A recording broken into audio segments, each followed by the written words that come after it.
Entrei no YouTube, num vídeo comum de música e me deparei com o seguinte comentário. Eu venho do futuro em 2020, quando o mundo foi tomado por um vírus e estamos todos trancados em casa.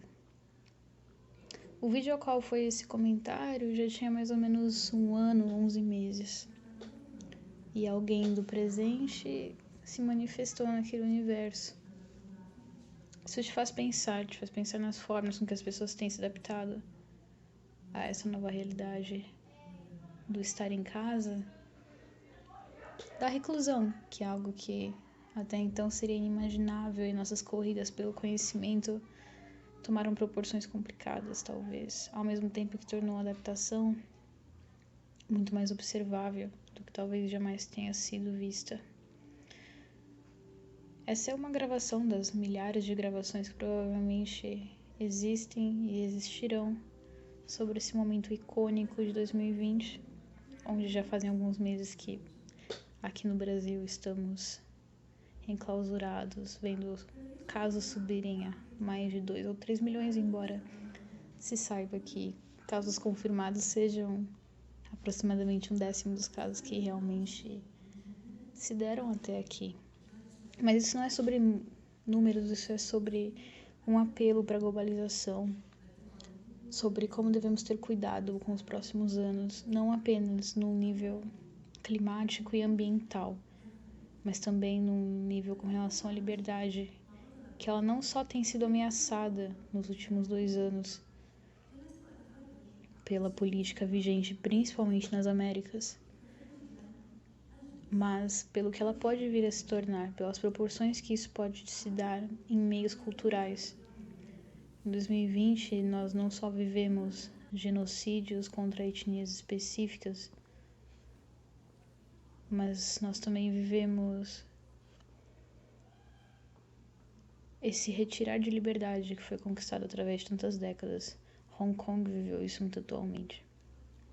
E a gente não pode deixar que isso piore e se agrave, porque são nos momentos sensíveis de desespero que as camadas que podem controlar irão controlar.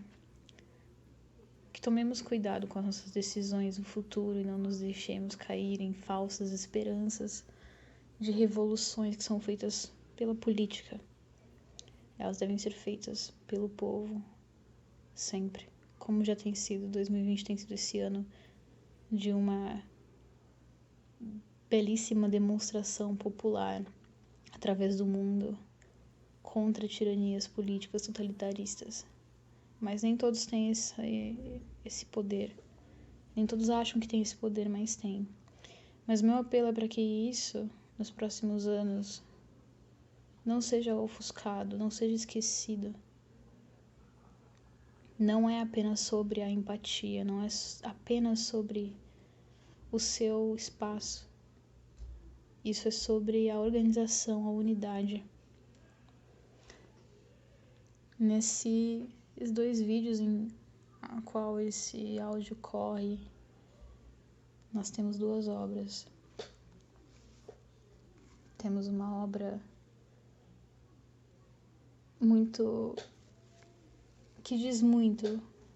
Ela se chama Have You Ever Killed a Bear? De Mar Varzynios, de 2013. Em que se vê algo andando vagarosamente, tentando apreciar esse tempo que talvez esteja perdido. Foi um exercício de uma performance na época da faculdade. Mas isso é uma performance constante, no sentido de ser uma atividade constante. Capacidade de análise de qual tempo você está vivendo, qual tempo estamos vivendo.